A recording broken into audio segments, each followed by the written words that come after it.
Channel and आज के इस वीडियो में हम बात करने वाले हैं कुछ ऐसे टिप्स एंड ट्रिक्स की जिनसे जो बिगिनर्स हैं एमईजी के, जिन्होंने अभी अभी या कुछ टाइम पहले जो है इग्नू में एडमिशन लिया है मास्टर्स ऑफ इंग्लिश के लिए, उन्हें क्या क्या करना होगा, कैसे उन्हें प्रिपरेशन करनी है, कौन सी बुक्स लेनी है, कैसे स्टडी स्ट्रैटेजी क्या होनी चाहिए, वो पूरी आज जो है हम इस वीडियो में डिस्कस करने वाले हैं। तो सबसे पहले हम बात करते हैं हाउ टू स्टार्ट प्रिपरेशन। हमें पढ़ना कैसे है, सबसे पहले हमें शुरुआत कहाँ से करनी है। No course content. सबसे पहले अब आपको अपने कोर्स का सिलेबस यानी कंटेंट कितना है वो पता होना चाहिए।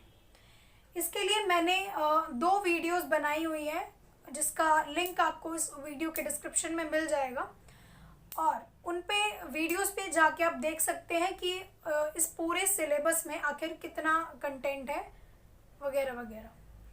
Gate detailed material. वैसे तो इग्नू की तरफ से भी आपको बुक्स प्रोवाइड की जाती हैं, उनसे भी आप हेल्प ले सकते हैं पढ़ने के लिए। तीसरा है बुक्स, हेल्प बुक्स कौन सी आपको लेनी चाहिए। नीरज पब्लिकेशंस और गुली बाबा पब्लिकेशंस। वैसे मार्केट में काफ़ी सारी बुक्स अवेलेबल हैं इसके लिए, लेकिन नीरज पब्लिकेशंस जो है वो ज़्यादा बेटर रहेंगी पढ़ने के लिए।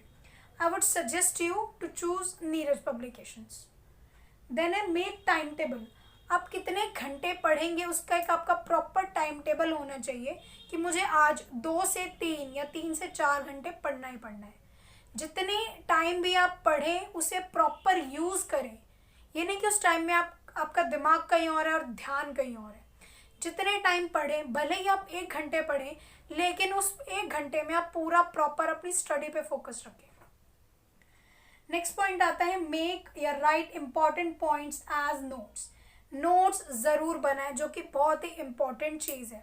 बिना नोट्स के पढ़ाई नहीं होती, खासकर इंग्लिश लिटरेचर जैसे सब्जेक्ट में नोट्स आर मस्ट। नोट्स आपको बनाने ही बनाने हैं। अब है हाउ टू स्टडी। ये थे कुछ हमारे स्टडी प्रिपरेशंस। अब हमें हमारा सिलेबस पता चल चुका है, हम बुक्स भी ले चुके हैं और हमें क्या करना है वो हमें पता चल गया है। अब इसमें एमईजी में जो है हमारे 4 सब्जेक्ट्स हैं, टोटल 4 क्रेडिट्स हैं, दैट इज़ एमईजी 0, 1, 2, 3 एंड 4। सबसे पहले हम शुरुआत करते हैं 1 से, जो कि ब्रिटिश पोइट्री है। सेकंड है हमारा ब्रिटिश ड्रामा, थर्ड है ब्रिटिश नॉवल और फोर्थ है हिस्ट्री ऑफ इंग्लिश लैंग्वेज। तो अगर हम एमईजी 01 से शुरुआत करेंगे तो भैया हम वही करते रह जाएंगे, आगे हम कुछ कर ही नहीं पाएंगे क्योंकि उसका सिलेबस अपने आप में बहुत वास्ट है। तो यहाँ पे मैं, जैसे कि आप लोग देख सकते हैं, मैंने आपको एक सीरीज़ दी हुई है, उस सीरीज़ को ही आप फॉलो करें। इवन मैं भी यही सीरीज़ फॉलो करती हूँ, जो भी मैं वीडियोज़ बनाती हूँ सेम उसी चीज़ को मैं फॉलो करती हूँ और वही वीडियो मैं आपके लिए बनाती हूँ। सबसे पहले 03 हम ले सकते हैं या फिर 02, यानी सबसे पहले आप ब्रिटिश नॉवल या ब्रिटिश ड्रामा को कंप्लीट करें। 03, 02, then 04 history of English and then 01 British poetry. उसे सबसे लास्ट में हम लेंगे, पहले नहीं लेंगे क्योंकि उसका सिलेबस मैंने आपको बताया बहुत वास्ट है। अब स्टिक टू 1 सब्जेक्ट 1 टॉपिक। अगर हम बात करें सब्जेक्ट की, सपोज हमने ब्रिटिश नॉवल से शुरुआत की तो उसमें हमारी एक नॉवल है प्राइड एंड प्रीजुडिस नाम की। तो सबसे पहले हमें क्या करना है, हमें उस नॉवल को कंप्लीट करना है, हमें इधर उधर नहीं भटकना है, हमें एक सब्जेक्ट के एक टॉपिक को पहले कंप्लीट करना है। अब बात करते हैं हाउ टू स्टडी, यानी हमने एक सब्जेक्ट चुन लिया, सपोज ब्रिटिश नॉवल। अब उसमें हमें करना क्या है, कैसे करना है। उसमें सबसे पहले हमें नॉवल की समरी यानी प्लॉट उसका पता होना चाहिए कि कहानी क्या है आखिर। उसके बाद उसके कैरेक्टर्स हमें ज़रूर पता होने चाहिए। वॉच वीडियोस ऑन यूट्यूब, अब यूट्यूब की हेल्प ले सकते हैं पढ़ने के लिए। और उसके बाद एक critical analysis of other writer, यानी क्रिटिकल एनालिसिस आपको पता होना चाहिए कि आपने उस पूरी कहानी से क्या एनालाइज किया, या फिर कोई और जो क्रिटिसाइजर है या राइटर है उसने उसका क्या कहना है, इसके क्रिटिकल एनालिसिस आपको पता होने चाहिए। अब नेक्स्ट आता है kind of questions in exam. Questions किस तरीके से आते हैं एग्जाम में। क्रिटिकल एप्रिसिएशन, यानी पूरे का क्रिटिकली एनालाइज आपको पता होना चाहिए। क्रिटिकल असेसमेंट ऑफ कैरेक्टर, उस कैरेक्टर का बारे में पता होना चाहिए, उसके कॉर्ड्स के बारे में पता होना चाहिए। Cords are very important, cords को ज़रूर इंक्लूड करें। नेक्स्ट है थीम। नैरेटिव टेक्निक आपको पता होनी चाहिए कि इसमें कौन सा पर्सन यूज़ हो रहा है, फर्स्ट पर्सन के फेस से है, सेकंड पर्सन से है या थर्ड पर्सन है। नेक्स्ट आता है एनालिसिस, ट्रैजिक या कॉमेडी। हमें पता होना चाहिए कि जो कहानी की जो स्टोरी है वो ट्रैजिक है या कॉमेडी है, उसका एनालिसिस भी हमें पता होना चाहिए। नेक्स्ट आता है टाइटल अप्रोप्रिएटनेस या फिर सिग्निफिकेंस ऑफ टाइटल, कि जो टाइटल कहानी को दिया हुआ है वो किस हद तक सही है, क्यों सही है, कैसे सही है, वो पूरा हमें पता होना चाहिए। नेक्स्ट आता है study about writer and text. हमें राइटर के बारे में भी कुछ नॉलेज ज़रूर होनी चाहिए, उसने कौन कौन सी नॉवेल्स लिखी हैं उसके बारे में थोड़ी बहुत नॉलेज, उसका ओरिजिन क्या हुआ, वो कहाँ रहता था, कैसे हुआ, वो सब।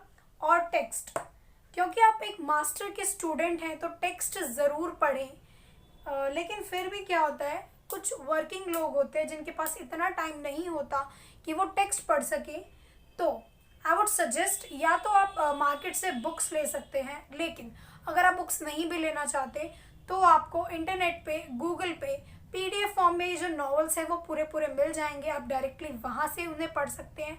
और अगर आपके पास इतना टाइम नहीं है कि आप टेक्स्ट पढ़ सकें तो आई वुड सजेस्ट यू कि कॉट्स को ज़रूर इंक्लूड करें। एक पर्टिकुलर करेक्टर ने कौन सा कॉट बताया उसको ज़रूर इंक्लूड करें while preparing your notes. And then read previous years paper को ज़रूर उठाएं, क्योंकि इग्नू में हर बार पिछले 5 साल में आ रहे क्वेश्चन ही रिपीट होते हैं। इसमें आपके 2 टाइम एग्ज़ाम होते हैं, एक आपके जून में या फिर जुलाई में और एक दिसंबर में। तो उनमें से 5 सालों में टोटल आपके पास 10 पेपर इंक्लूड हो जाते हैं और उन्हीं को आप प्रिपेयर कर सकते हैं अपने अकॉर्डिंग। टोटल आपके पास इसमें 9 क्वेश्चंस होते हैं और उसमें से कोई 5 आपको अटेम्प्ट करने होते हैं।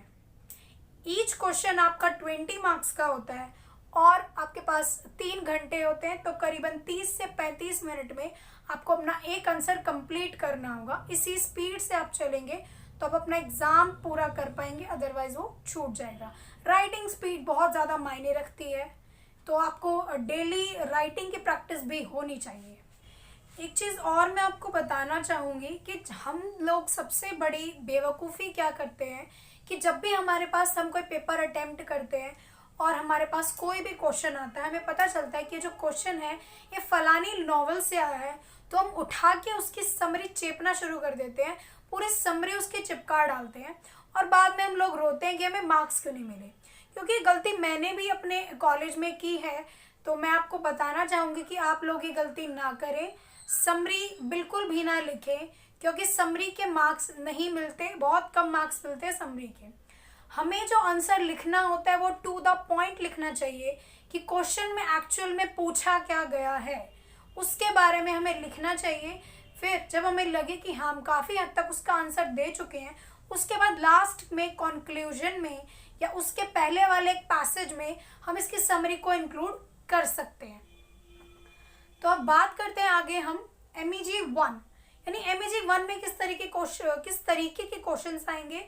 RTCs आते हैं। आपको RTCs क्या होते हैं, हमें उस पर पोइट का नाम बताना होता है कि पोएम कौन सी है। वो कोई भी पैराग्राफ उठा के आपको दे देंगे कि ये फलानी पोएम है, इसमें से आपको उस पोइट का नाम बताना है, पोएम का नाम बताना है और इसे क्रिटिकली एनालाइज करना है। पूरा इसका क्रिटिकल एप्रिसिएशन आपको लिखना होगा। अब हम बात करते हैं असाइनमेंट्स की। इग्नू में आप 2 तरीके से स्कोर कर सकते हैं। एक होता है आपका एग्जाम्स, जो कि 70% मार्क्स इसके काउंट होते हैं और 30% आपके असाइनमेंट्स के काउंट होते हैं, जो कि मिलकर बनाते हैं पूरा 100%। अब एग्जाम्स की बात हम कर चुके हैं कि कितने क्वेश्चंस आते हैं, क्या होता है, वगैरह वगैरह। अब हम थोड़ी बात कर लेते हैं असाइनमेंट्स की असाइनमेंट में आपको टोटल 5 क्वेश्चंस दिए जाएंगे। उसमें से एक क्वेश्चन आपका 20 मार्क्स का होगा, यानी टोटल पूरा असाइनमेंट आपका 100 मार्क्स का होगा। अब असाइनमेंट के आंसर्स लिखने के लिए आप चाहे तो गूगल की हेल्प ले सकते हैं, नहीं तो आपके पास जो भी बुक्स अवेलेबल हैं, अपनी हेल्प बुक है या फिर इग्नू की जो बुक्स हैं उनकी हेल्प ले सकते हैं। और असाइनमेंट को कम से कम, क्योंकि जो लिटरेचर है वो बहुत ही वास्ट है, बहुत ही लिखने वाला सब्जेक्ट है, तो इसमें आपको लिखना बहुत पड़ता है, तो लिखें ज़रूर। कम से कम आप 6 से 8 पेज का आंसर लिखें एक असाइनमेंट में, क्योंकि आप असाइनमेंट देंगे, अगर आप कम पेजेस डालेंगे तो आपको मार्क्स भी कम मिलेंगे। अब मार्क्स लेने हैं, कोई हलवे का काम तो है नहीं, है ना। तो आपको प्रॉपर असाइनमेंट्स बनाने होंगे, प्रॉपर आंसर्स लिखने होंगे, तभी आपको वो असाइनमेंट में पूरे मार्क्स देंगे, अदरवाइज नहीं देंगे। तो इस चीज़ पे भी ज़रूर फोकस करें।